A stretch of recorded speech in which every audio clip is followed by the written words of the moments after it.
Praise the Lord. Hallelujah. മാറാനാത്ത ദൈവവചന ശുശ്രൂഷകളിലേക്ക് കർത്താവായ യേശുക്രിസ്തുവിന്റെ നാമത്തിൽ ഏവർക്കും സ്വാഗതം. Praise the Lord. ഇന്ന് നമ്മൾ ചിന്തിക്കുന്ന വിഷയം ഫിലിപ്പിയ ലേഖനം 1-ാം അധ്യായം 29-ാം വാക്യം. ക്രിസ്തുവിൽ വിശ്വസിക്കാൻ മാത്രമല്ല, അവനു വേണ്ടി സഹിക്കാൻ കൂടിയുള്ള അനുഗ്രഹം അവനെ പ്രതി നിങ്ങൾക്ക് ലഭിച്ചിരിക്കുന്നു. ക്രിസ്തുവിന് വേണ്ടി കഷ്ടതകൾ സഹിക്കാനുള്ള പദവി. ഹല്ലേലൂയ. നമുക്കൊരു നിമിഷം പ്രാർത്ഥിക്കാം. ദൈവത്തിന്റെ അത്യുന്നതമായ ആത്മാവ് ഇപ്പോൾ ഈ ദൈവമക്കളുടെ മേൽ വ്യാപരിക്കട്ടെ. ഇതിനു മുമ്പ് പ്രാർത്ഥിച്ചിരുന്നപ്പോൾ ദൈവമക്കൾ ചില അനുഗ്രഹങ്ങൾ നിങ്ങളുടെ ശ്രദ്ധയിലേക്ക് കൊണ്ടുവരാം. മൂവാറ്റുപുഴയിൽ നിന്ന് റോസിലി എഴുതുന്നു, എൻ്റെ മകന് വേണ്ടിയാണ് ഞാൻ ഈ കത്ത് എഴുതുന്നത്. എൻ്റെ മകന് 10 വർഷമായി അലർജി രോഗം തുടങ്ങിയിട്ട്. ജലദോഷം തുടങ്ങിയാൽ പിന്നെ ശക്തമായ ചുമ, പനി, നീർക്കെട്ട് ഉണ്ടാകും. പൊടി അടിച്ചാൽ കൂടുതലാകും. ഞങ്ങൾ കാണിക്കാത്ത ഡോക്ടർമാരില്ല, കൊണ്ടുപോകാത്ത ആശുപത്രികളില്ല, കൊടുക്കാത്ത മരുന്നുകളില്ല. അലോപ്പതി, ആയുർവേദം, ഹോമിയോപ്പതി എല്ലാം. എൻ്റെ ഈ മകന്റെ അവസ്ഥയോർത്ത് ഞാൻ എല്ലാ ദിവസങ്ങളിലും കരയും. പകുതി ദിവസം പോലും അവൻ സ്കൂളിൽ പോകത്തില്ല. ഞങ്ങൾ എല്ലാ ഞായറാഴ്ചകളിലും ഷാലോം ചാനലിലൂടെ ഞായറാഴ്ച 8:30 അഭിഷേകാഗ്നി പ്രോഗ്രാം കാണുന്നവരാണ്. ഒരു മാസം മുമ്പ് ശക്തിയായ ചുമയും പനിയും ശ്വാസമുട്ടലും ഇളകി. അന്ന് ഞങ്ങൾ ഹോസ്പിറ്റലിൽ കൊണ്ടുപോയി അഡ്മിറ്റ് ആകാൻ നോക്കി. എന്നാൽ ഞായറാഴ്ച ആയതുകൊണ്ട് ഡോക്ടർമാരെ കണ്ടില്ല. അതുകൊണ്ട് ഞങ്ങൾ മടങ്ങിപ്പോന്നു. പിറ്റേ ദിവസം കൊണ്ടുപോകാമെന്ന് വിചാരിച്ച് അന്ന് രാത്രി 8:30 അഭിഷേകാഗ്നി എന്ന സെഹിയോൻ ധ്യാന കേന്ദ്രത്തിന്റെ വചന ശുശ്രൂഷയിൽ കരഞ്ഞു പ്രാർത്ഥിച്ചു. ശക്തിയായി യേശുവിനെ വിളിച്ചു. ഈശോ എൻ്റെ മകനെ തൊട്ട് സുഖപ്പെടുത്തി. അതിനുശേഷം ഇന്നുവരെ എൻ്റെ മകന്റെ ശരീരത്തിൽ അലർജി രോഗങ്ങളോ പനിയോ ചുമയോ ശ്വാസമുട്ടലോ അനുഭവപ്പെട്ടിട്ടില്ല. അന്നത്തെ ആ ടെലിവിഷൻ പ്രോഗ്രാമിന്റെ സമയത്ത് എൻ്റെ യേശു എൻ്റെ മകന്റെ 10 വർഷമായുള്ള രോഗപീഠകളെ തൊട്ട് സുഖപ്പെടുത്തി അനുഗ്രഹിച്ചു. 10 വർഷമായ രോഗപീഠ, അലർജി രോഗപീഠ. അതാണ് ഒരു വചന ശുശ്രൂഷയുടെ സമയത്ത് യേശുവേ എന്ന് വിളിച്ചപ്പോൾ ആ കുടുംബത്തിൽ നിന്ന് ഇറങ്ങിപ്പോയത്. ഹല്ലേലൂയ. മറ്റൊരു വ്യക്തിയുടെ അനുഭവം ശ്രദ്ധിക്കുക. 24 വയസ്സുള്ള ഞങ്ങളുടെ മകൻ വളരെ ചെറുപ്പം മുതലേ ടോൺസിലൈറ്റിസ് എന്ന രോഗത്തിന്റെ ക്ലേശത്തിന്റെ പിടിയിലായിരുന്നു. മാസത്തിൽ ഒരു പ്രാവശ്യമെങ്കിലും ഈ അസുഖം വരും. ആന്റിബയോട്ടിക്കുകൾ ധാരാളം കഴിച്ചു. ഇതിനു പുറമെ ആയുർവേദ ഒറ്റമൂലി ചികിത്സകൾ നോക്കി. വെയിൽ കൊണ്ടാലും തണുപ്പടിച്ചാലും ഈ രോഗം ഇളകുമായിരുന്നു. അവസാനം ഡോക്ടർമാർ പറഞ്ഞു ഓപ്പറേഷൻ നടത്തണം. അങ്ങനെ ഇരിക്കുമ്പോഴാണ് പെട്ടെന്ന് ഇംഗ്ലണ്ടിലുള്ള വിദ്യാഭ്യാസത്തിനുള്ള വഴി അവന് തെളിഞ്ഞു വന്നത്. അവൻ പെട്ടെന്ന് പോവുകയും അവിടെ കോളേജിൽ അഡ്മിഷൻ കിട്ടുകയും ചെയ്തു. ഓപ്പറേഷൻ നടത്തുവാൻ സാധിക്കാത്തതിനാൽ കുറെ മരുന്നുകളും വാങ്ങി അവന്റെ കൈവശം കൊടുത്തയച്ചിരുന്നു. പക്ഷേ ഒരു മാസം പോലും തികയുന്നതിന് മുമ്പ് മകന്റെ പക്കൽ നിന്ന് സങ്കടകരമായ ഒരു സന്ദേശം വന്നു. ടോൺസിലൈറ്റിസ് രോഗം വീണ്ടും ഇളകിയിരിക്കുന്നു. സ്കൂളിലോ പഠനത്തിനോ പോകാൻ പറ്റുന്നില്ല. അങ്ങനെ ഞങ്ങൾ മനസ്സ് നുറുങ്ങി. ഞങ്ങൾ ടെലിവിഷൻ പ്രോഗ്രാമിന്റെ സമയത്ത് സഹിയോൻ ടീമിനോട് ചേർന്ന് കരഞ്ഞു പ്രാർത്ഥിച്ചു. വിദേശത്തിരിക്കുന്ന എൻ്റെ മകന്റെ വർഷങ്ങളായുള്ള രോഗങ്ങളുടെ കെട്ടഴിക്കണമേ എന്ന് പ്രാർത്ഥിച്ചു. ആരാധന സമയത്ത് ബഹുമാനപ്പെട്ട അച്ഛൻ സന്ദേശം പറഞ്ഞു, ടോൺസിലൈറ്റിസ് രോഗപീഠയോടെ കൂടി വിഷമിക്കുന്ന ഒരു വ്യക്തിയെ കർത്താവ് സുഖപ്പെടുത്തുന്നു. അത് ഞങ്ങളുടെ മകനായിരുന്നു. അതിനുശേഷം ഇന്ന് വരെ അവന് ആ രോഗത്തിന്റെ ബാധ അനുഭവപ്പെട്ടിട്ടില്ല. ഏകദേശം 5 വയസ്സ് മുതൽ തുടങ്ങിയ രോഗപീഠയായിരുന്നു. ഇന്ന് ഞങ്ങളുടെ മകൻ സൗഖ്യത്തിൽ ഇരിക്കുന്നു. യേശുക്രിസ്തുവിന് കോടാനുകോടി മഹത്വം അർപ്പിക്കുന്നു. അഗസ്റ്റിൻ ആൻഡ് തങ്കമ്മ ഫ്രം പളനിയിൽ നിന്നും അഗസ്റ്റിനും തങ്കമ്മയും സാക്ഷ്യപ്പെടുത്തുന്ന ഒരു അനുഭവമാണിത്. ഇന്ന് നീ ഇരിക്കുന്ന ആ വീട്ടിലിരുന്ന് പ്രാർത്ഥിച്ചാൽ, നീ യേശുക്രിസ്തുവിനെ സത്യമായും ഹൃദയത്തിൽ ആരാധിക്കുന്നുണ്ടെങ്കിൽ നീ ഇരിക്കുന്ന ഇരിപ്പിടത്തിങ്കൽ യേശുക്രിസ്തുവിന്റെ സാന്നിധ്യമുണ്ട്. നീ പഠിക്കുന്ന വിദ്യാഭ്യാസ സ്ഥാപനത്തിൽ യേശുവിന്റെ സാന്നിധ്യം ഉണ്ടാവും. നീ എവിടെയാണോ ഇരിക്കുന്നത് അവിടെ യേശുക്രിസ്തുവിന്റെ അത്ഭുത സ്പർശനം നിനക്കായി നൽകാൻ യേശുക്രിസ്തു തെരഞ്ഞെടുക്കുന്ന സ്ഥലമായി മാറും. 2 കരങ്ങൾ അല്പം തുറന്ന് ഉറക്കെ കരങ്ങൾ ഉയർത്തി യേശുവിനെ വിളിക്കുക. യേശുവിന്റെ അത്ഭുത ശക്തി നിറയട്ടെ. രോഗമുള്ള ശരീരങ്ങൾക്ക് യേശുവിന്റെ അത്ഭുത ശക്തി നിറയട്ടെ. മനപീഡകൾ അനുഭവിക്കുന്ന ഹൃദയങ്ങളിലേക്ക് യേശുവിന്റെ അത്ഭുത ശക്തി നിറയട്ടെ. ഭാരങ്ങളും നിരാശകളും ദുഃഖവും ആത്മഹത്യ ചിന്തകളും പേര് നടക്കുന്ന ഹൃദയങ്ങളിലേക്കും കുടുംബങ്ങളിലേക്കും മനസ്സുകളിലേക്കും യേശുക്രിസ്തുവിന്റെ അത്ഭുത ശക്തി നിറയട്ടെ. തലമുറകളായി രോഗവും തകർച്ചയും കടബാധ്യതയും കഷ്ടവും കണ്ണുനീരും അടിമപ്പെടുത്തിയിരിക്കുന്ന കുടുംബങ്ങളെ യേശുവിന്റെ നാമത്തിൽ എങ്ങനെയുള്ള എല്ലാ കെട്ടുകളും അഴിച്ച് വിടുവിച്ച് പ്രാർത്ഥിക്കുന്നു. കർത്താവെ, സാത്താന്റെ ആക്രമണം കുടുംബങ്ങളെ യേശുവിന്റെ നാമത്തിൽ മുദ്ര ചെയ്യുന്നു. ഈ കുടുംബങ്ങളും സാത്താന്റെ ആക്രമണങ്ങൾ വിട്ടുപോട്ടെ കർത്താവെ. പ്രാർത്ഥിക്കാൻ കഴിയാത്ത കുടുംബങ്ങളെ യേശുവിന്റെ നാമത്തിൽ അവകാശപ്പെട്ട് പ്രാർത്ഥിക്കുന്നു. പ്രാർത്ഥനാഭിഷേകം നിറയട്ടെ, ദൈവകൃപ നിറയട്ടെ. ദുർവൃത്തി ജീവിക്കുന്ന മക്കളെ യേശുവിന്റെ നാമത്തിൽ അവകാശപ്പെട്ട് അവരിൽ ദുർവൃത്തി വിട്ടുപോയി പരിശുദ്ധാത്മാവ് നിറയട്ടെ എന്ന് പ്രാർത്ഥിക്കുന്നു. വചനമില്ലാത്ത കുടുംബങ്ങളെ അവകാശപ്പെട്ട് പ്രാർത്ഥിക്കുന്നു. ഈ കുടുംബങ്ങളിൽ വചനം നിറയട്ടെ കർത്താവെ. കർത്താവിന്റെ അത്ഭുത ശക്തിയാൽ എല്ലാ വ്യക്തികളും നിറയട്ടെ. ആത്മാവെ പ്രവഹിക്കണമേ, ആത്മാവെ വ്യാപരിക്കണമേ, ആത്മാവെ വ്യാപരിക്കണമേ. ഹല്ലേലൂയ, ഹല്ലേലൂയ, ഹല്ലേലൂയ, ഹല്ലേലൂയ, ഹല്ലേലൂയ, ഹല്ലേലൂയ.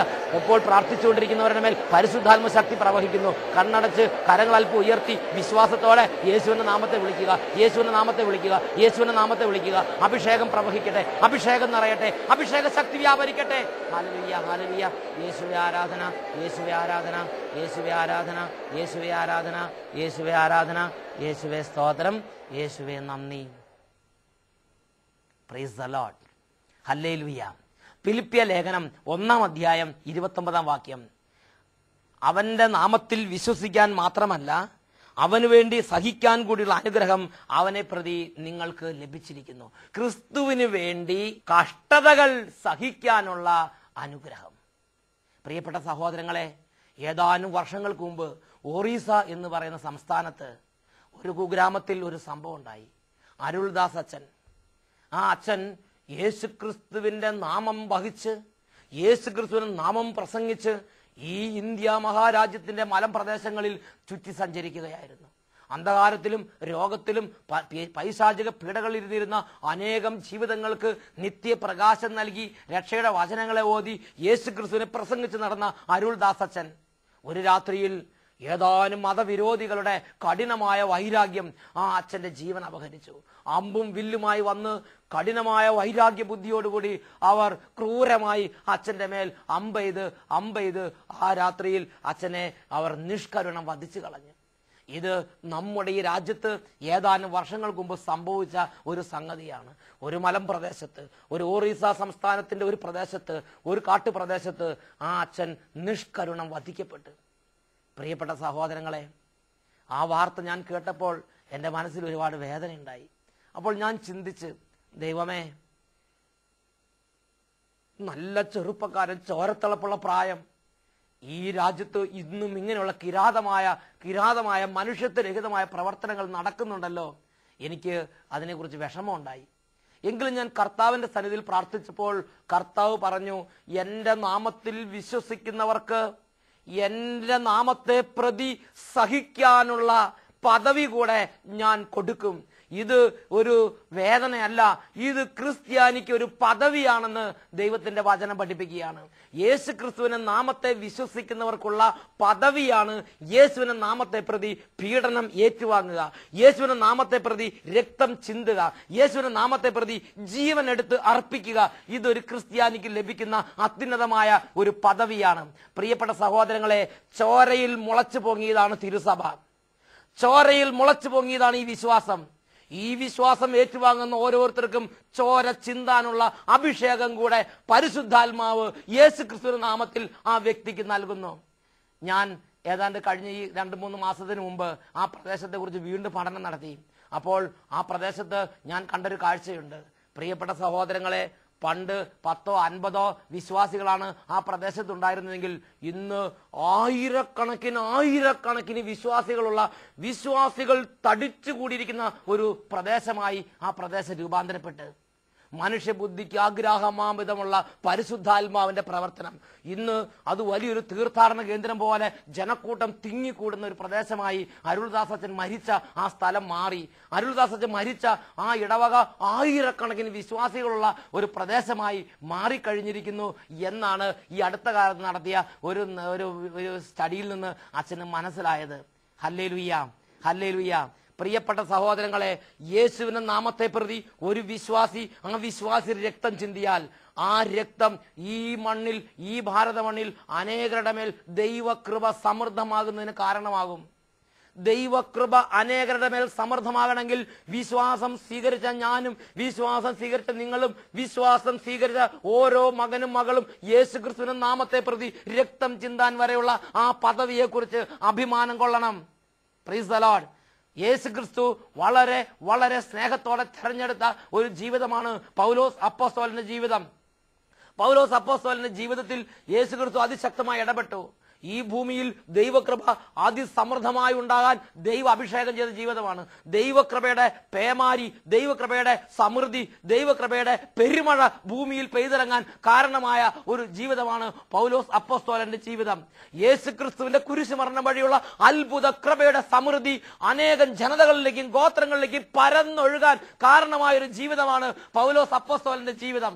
ആ ജീവിതത്തിൽ പൗലോസ് അപ്പോസ്തലൻ ഈ ഭൂമിയിൽ കിട്ടിയ പ്രതിഫലം എന്താണെന്ന് കൊറിന്തോസുകാർക്ക് എഴുതിയ 2-ാമത്തെ ലേഖനത്തിൽ വെളിപ്പെടുത്തുന്നുണ്ട്. 4-ാമത്തെ അധ്യായം 7 മുതൽ 15 വരെയുള്ള തിരുലിഖിതങ്ങൾ. പരമമായ ശക്തി ദൈവത്തിൽ നിന്നാണ് ഞങ്ങളുടേതല്ല എന്ന് വെളിപ്പെടുത്തുന്നതിന് ഈ നിധി മൺപാത്രങ്ങളിലാണ് ഞങ്ങൾക്ക് കിട്ടിയിരിക്കുന്നത്. ഞങ്ങൾ എല്ലാ വിധത്തിലും ഞെരുക്കപ്പെടുന്നു, ഞങ്ങൾ എപ്പോഴും വിഷമിപ്പിക്കപ്പെടുന്നു, ഞങ്ങൾ എപ്പോഴും പീഡിപ്പിക്കപ്പെടുന്നു, ഞങ്ങൾ എപ്പോഴും അടിച്ചു വീഴ്ത്തപ്പെടുന്നു. യേശുവിന്റെ ജീവൻ ഞങ്ങളുടെ ശരീരത്തിൽ പ്രത്യക്ഷമാകുന്നതിന് അവിടുത്തെ മരണം ഞങ്ങൾ എല്ലായ്പ്പോഴും ശരീരത്തിൽ സംവഹിക്കുന്നു. നോക്കുക, യേശുവിനോട് ചേർന്ന് അതിവിശുദ്ധ ജീവിതം സഹിച്ച അതിവിശുദ്ധമായി ജീവിച്ചിരുന്ന തീഷ്ണമതിയായ അപ്പോസ്തലൻ പൗലോസ് ശ്ലീഹായുടെ ജീവിതത്തിൽ കിട്ടിയ പ്രതിഫലം എപ്പോഴും വിഷമിപ്പിക്കപ്പെടുക, എപ്പോഴും തകർക്കപ്പെടുക, എപ്പോഴും പീഡിപ്പിക്കപ്പെടുക, എപ്പോഴും വേദനിപ്പിക്കുക, എപ്പോഴും ഞെരുക്കപ്പെടുന്ന അനുഭവം, എപ്പോഴും ഞെരുക്കപ്പെടുന്ന അനുഭവം.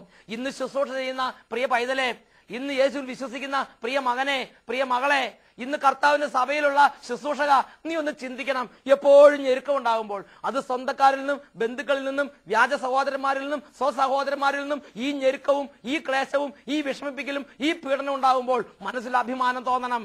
യേശുവിനെ പ്രതി സഹിക്കാനുള്ള കഷ്ടത സഹിക്കാനുള്ള പദവിയല്ലേ അവിടുന്ന് നൽകിയിട്ടുള്ളത്. പൗലോസ് അപ്പോസ്തലൻ അത് സഹിച്ച് വീണ്ടും വചനം പഠിപ്പിക്കുകയാണ്. അപ്പോസ്തലൻ പറയുകയാണ്, ഞങ്ങളുടെ മർത്യ ശരീരത്തിൽ യേശുവിന്റെ ജീവൻ പ്രത്യക്ഷമാകേണ്ടതിന് ഞങ്ങൾ ജീവിച്ചിരിക്കുമ്പോൾ യേശുവിനെ പ്രതി സദാ മരണത്തിന് ഏൽപ്പിക്കപ്പെടുന്നു. ഇങ്ങനെ എല്ലാറ്റിന്റെയും ചപ്പും ചവറും പോലെയും ഉച്ചിഷ്ടം പോലെയും ഞങ്ങൾ ആയി തീർന്നിരിക്കുന്നു എന്ന് അപ്പോസ്തലൻ വെളിപ്പെടുത്തുകയാണ്. ഞങ്ങളിപ്പോൾ മാലാഖമാർക്കും മനുഷ്യർക്കും പ്രദർശന പാത്രങ്ങളായിരിക്കുന്നു. ചപ്പും ചവറും പോലെയും ഉച്ചിഷ്ടം പോലെയും ഞങ്ങൾ കണക്കാക്കപ്പെടുന്നു എന്ന് പറഞ്ഞാൽ ഈ ലോകത്തിൽ ചവിട്ടി പഠിക്കപ്പെടുന്ന ഒരു ജീവിതമായി അപ്പോസ്തലന്റെ ജീവിതം താഴ്ത്തപ്പെട്ടു, തകർക്കപ്പെട്ടു. പക്ഷേ പ്രിയപ്പെട്ട ദൈവമക്കളെ, ആത്മീയ പരിജ്ഞാനം ഉണ്ടായിരുന്ന അപ്പോസ്തലൻ മനസ്സിലാക്കി, അതാണ് ദൈവകൃപയുടെ പെരുമഴ ഭൂമിയിലേക്ക് കൊണ്ടുവരുന്ന ജീവിതമെന്ന് മനസ്സിലാക്കി. അതുകൊണ്ട് ദൈവത്തിന്റെ വചനം കൊരിന്തോസുകാർക്ക് 2-ാം ലേഖനത്തിൽ 4-ാം അധ്യായത്തിൽ 15-ാം വാക്യത്തിൽ പഠിപ്പിക്കുകയാണ്, ഇങ്ങനെ ഒരു അപ്പോസ്തലന്റെ ജീവിതം തകർന്നതുകൊണ്ട് യേശുക്രിസ്തുവിന്റെ കുരിശുമരണം വഴി ലോകത്തിനായി പ്രഖ്യാപിക്കപ്പെട്ട ദൈവകൃപയുടെ സമൃദ്ധി കൂടുതൽ കൂടുതൽ കൂടുതൽ ആളുകളിൽ പ്രഫുല്ലമായി. അതാണ് 2 കൊരിന്തോസ് 4:15. അങ്ങനെ കൂടുതൽ കൂടുതൽ ആളുകളിൽ ദൈവകൃപ സമൃദ്ധമാകുന്നത് കാണാൻ ഇടവന്നു. Praise the lord. അരുൾദാസത്തിന്റെ ജീവിതത്തിൽ, അരുൾദാസത്തിന്റെ ശരീരത്തിൽ അമ്പുകളേറ്റ് പച്ചയായ മനുഷ്യൻ വേദന കൊണ്ട് പെടഞ്ഞു മരിച്ച് ആ ജീവിതം ബലിയായി തീർന്നപ്പോൾ ആയിരക്കണക്കിന് ആളുകളിൽ ആ പ്രദേശത്ത് വിശ്വാസ സമൃദ്ധമായി, ദൈവകൃപ സമൃദ്ധമായി. അപ്പോസ്തലന്റെ ജീവിതം തകർക്കപ്പെട്ടപ്പോൾ അനേക ജനതകളിലേക്കും ഗോത്രങ്ങളിലേക്കും ദൈവത്തിന്റെ കൃപ പരന്നൊഴുകി. ഹല്ലേലൂയ. പ്രിയപ്പെട്ട മക്കളെ, അപ്പോസ്തലനെ തെരഞ്ഞെടുക്കുമ്പോൾ ദൈവത്തിന്റെ പദ്ധതി ദൈവം വെളിപ്പെടുത്തുന്നത് അപ്പോസ്തല പ്രവർത്തനം 9-ാം അധ്യായത്തിൽ 16-ാം വാക്യത്തിൽ രേഖപ്പെടുത്തിയിട്ടുണ്ട്. അതിങ്ങനെയാണ് നമ്മൾ വായിക്കുന്നത്, എന്റെ നാമത്തെ പ്രതി അവൻ എത്രമാത്രം സഹിക്കേണ്ടി വരുമെന്ന് അവന് ഞാൻ കാണിച്ചു കൊടുക്കും.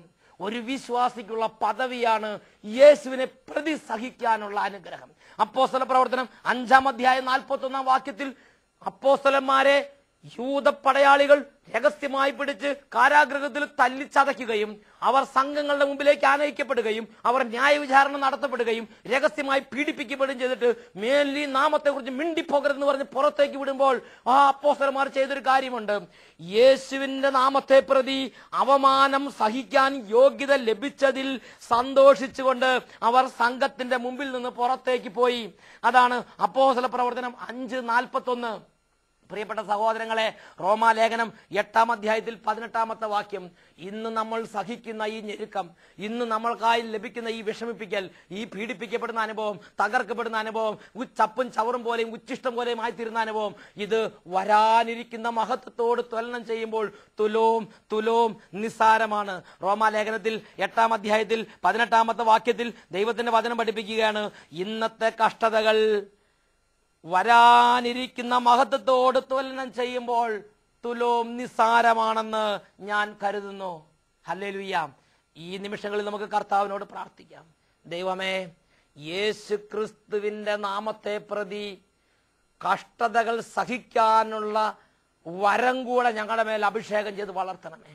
ഇന്ന് ഞങ്ങൾ സുഖിക്കാൻ വേണ്ടിയുള്ള അനുഗ്രഹത്തിനല്ല ഇനി പ്രാർത്ഥിക്കുന്നത്, ഇനി എന്തെങ്കിലും നേടിയെടുക്കാനുള്ള അനുഗ്രഹത്തിന് വേണ്ടിയല്ല ഞങ്ങൾ പ്രാർത്ഥിക്കുന്നത്. യേശു ക്രിസ്തുവിനെ പ്രതി കഷ്ടത സഹിക്കാൻ, യേശു ക്രിസ്തുവിനെ പ്രതി രക്തം ചിന്താൻ, യേശു ക്രിസ്തുവിനെ പ്രതി വേദന സഹിക്കാൻ, അങ്ങനെ കൂടുതൽ കൂടുതൽ ആളുകളിൽ ദൈവകൃപ സമൃദ്ധമാകാൻ വേണ്ടി ഞങ്ങളുടെ ജീവിതത്തിൽ യേശുവിനെ പ്രതി സഹിക്കാനുള്ള ആ വരം ഞങ്ങൾക്ക് തരണമേ കർത്താവേ. Hallelujah, hallelujah. ഇന്നത്തെ രോഗങ്ങൾ, ഇന്നത്തെ ഞെരുക്കങ്ങൾ, ഇന്നത്തെ തിരസ്കരണം, ഇന്നത്തെ നിന്ദനം, ഇന്നത്തെ കഷ്ടത, യേശുവിനെ പ്രതിയുള്ള ഇന്നത്തെ വേദന, നാളെ അനേകരുടെ ജീവിതങ്ങളിൽ ദൈവകൃപയുടെ സമൃദ്ധിയാണെന്ന് കാണാനുള്ള കണ്ണ് തുറന്നു തരണമേ കർത്താവേ. Hallelujah, hallelujah. യേശുവേ ആരാധന, യേശുവേ ആരാധന, യേശുവേ ആരാധന, യേശുവേ സ്തോത്രം, സ്തോത്രം, യേശുവേ നന്ദി, യേശുവേ സ്തോത്രം, യേശുവേ നന്ദി. Price the Lord. ഹല്ലേലൂയ.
രക്ഷിതാവായ യേശു ക്രിസ്തുവിന്റെ ഈ അത്ഭുത സാന്നിധ്യ നിമിഷങ്ങളിൽ പ്രിയപ്പെട്ട മക്കളെ,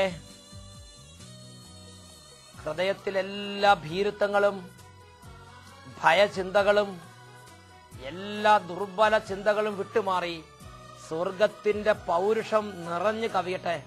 അതിനുവേണ്ടി ആഗ്രഹിക്കാം. 2 കരങ്ങൾ ഉയർത്തി യേശുവിനെ വിളിക്കുക. യേശുവിന്റെ അത്ഭുത ശക്തി വ്യാപരിക്കുന്നു. ജോയേലിന്റെ പുസ്തകം 3-ാം അധ്യായം 10-ാം വാക്യം, ദുർബലൻ പോലും താനൊരു യോദ്ധാവാണെന്ന് പറയട്ടെ.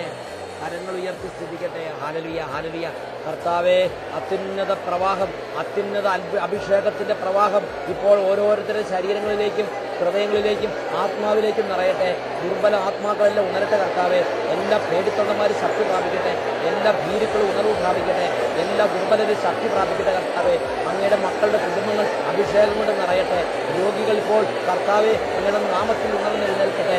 ഈ ക്ഷീണിതർ ഇപ്പോൾ അങ്ങയുടെ നാമത്തിൽ ശക്തി പ്രാപിക്കട്ടെ. തളർന്നവർ കഴുകനെ പോലെ ചിറകെടുത്ത് ഉയരട്ടെ കർത്താവേ. പിന്മാറ്റത്തിരിക്കുന്നവർ ഇപ്പോൾ മുൻനിരയിലേക്ക് കടന്നു വരട്ടെ കർത്താവേ. എല്ലാ കുടുംബങ്ങളും ആശീർവദിക്കുന്നു. യുവതി യുവാക്കന്മാരെ അനുഗ്രഹിക്കുന്നു. ഓരോ കുഞ്ഞുങ്ങളെ അനുഗ്രഹിച്ച് പ്രാർത്ഥിക്കുന്നു. ഓരോരുത്തരും ദൈവത്തിന്റെ ശക്തി നിറയട്ടെ. തടസ്സങ്ങൾ കുടുംബങ്ങളിൽ നിന്ന് വിട്ടുപോകട്ടെ. ഭാരങ്ങൾ നീങ്ങി പോകട്ടെ. കണ്ണുനീരിലേക്ക് ദൈവത്തിന്റെ ആശ്വാസം നിറയട്ടെ. ഇന്ന് പല തടസ്സങ്ങളോർത്ത് കണ്ണുനീരെടുക്കുന്ന മക്കൾക്ക് ഇന്ന് അവർ പുറപ്പെടുന്ന വഴികളിൽ തടസ്സങ്ങൾ മാറി ദൈവത്തിന്റെ അത്ഭുതങ്ങൾ ഉണ്ടാകുമാറാകട്ടെ. Hallelujah, hallelujah. യേശുവിന്റെ നാമത്തിൽ അനുഗ്രഹിക്കുന്നു. യേശുവിന്റെ നാമത്തിൽ കുടുംബങ്ങൾ അനുഗ്രഹിക്കുന്നു. യേശുവിന്റെ നാമത്തിൽ വംശങ്ങൾ അനുഗ്രഹിക്കുന്നു.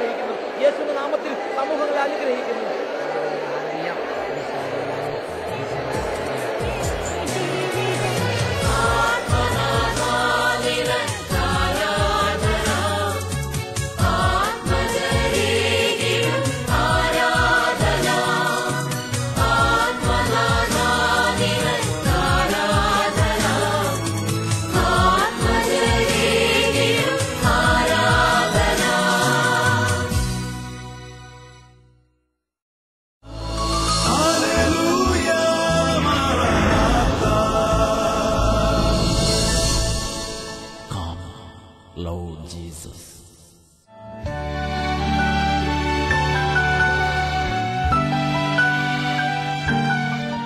എൻ്റെ പേര് എൽസി. ഞാൻ വയനാട് ജില്ലയിൽ കൽപ്പറ്റയിൽ നിന്ന് വരുന്നു. എനിക്ക് 3 വർഷമായിട്ട് എൻ്റെ കൈ ഭയങ്കരമായിട്ട്, ഇടത്തെ കൈക്ക് ഭയങ്കര വേദനയായിരുന്നു. അത് പ്രത്യേകിച്ച് വസ്ത്രം ധരിക്കാനൊക്കെ ഭയങ്കര ബുദ്ധിമുട്ട്. എൻ്റെ ചെറിയ 8 വയസ്സുള്ള കൊച്ചിനെ കൊണ്ടായിരുന്നു ഞാൻ അതിനൊക്കെ കൊച്ചാരൻ എന്നെ സഹായിച്ചുകൊണ്ടിരുന്നത്. അവള് എല്ലാ ദിവസവും, ഞാൻ കഴിഞ്ഞ മെയ് മാസത്തിൽ ഇവിടെ വന്ന ധ്യാനം കൂടി.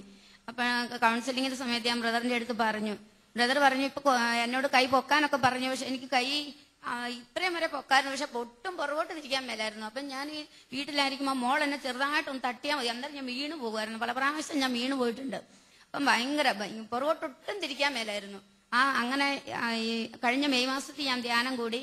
അത് കഴിഞ്ഞ് വേദന കുറഞ്ഞു, വളരെ കുറവായി. പക്ഷെ എനിക്ക് തിരിക്കാറായില്ലായിരുന്നു. ഇപ്പൊ ഒരു 6 മാസമായിട്ട് യാതൊരു പ്രശ്നവും ഇല്ല. എങ്ങനെ വേണേലും കൈ തിരിക്കാം, പുറകോട്ട് വരും. അത്ഭുതകരമായി കർത്താവ് കൈ സുഖപ്പെടുത്തി പുറകോട്ട്. യേശുവേ നന്ദി, യേശുവേ സ്തോത്രം. വലിയ സന്തോഷത്തോടെ കരങ്ങൾ ഉയർത്തിയെടുത്ത് കർത്താവിനെ മഹത്വപ്പെടുത്താം. കർത്താവിന് കൃതജ്ഞത അർപ്പിക്കുവിൻ, അവിടുന്ന് നല്ലവനാണല്ലോ. കർത്താവിന് കൃതജ്ഞത അർപ്പിക്കുവിൻ, അവിടുന്ന് നല്ലവനാണല്ലോ. അവിടുത്തെ കാരുണ്യം എന്നേക്കും നിലനിൽക്കുന്നു, അവിടുത്തെ കാരുണ്യം എന്നേക്കും നിലനിൽക്കുന്നു, അവിടുത്തെ കാരുണ്യം ശാശ്വതമാണെന്ന് ഇസ്രായേൽ പറയട്ടെ. അവിടുത്തെ കാരുണ്യം ശാശ്വതമാണെന്ന് ഇസ്രായേൽ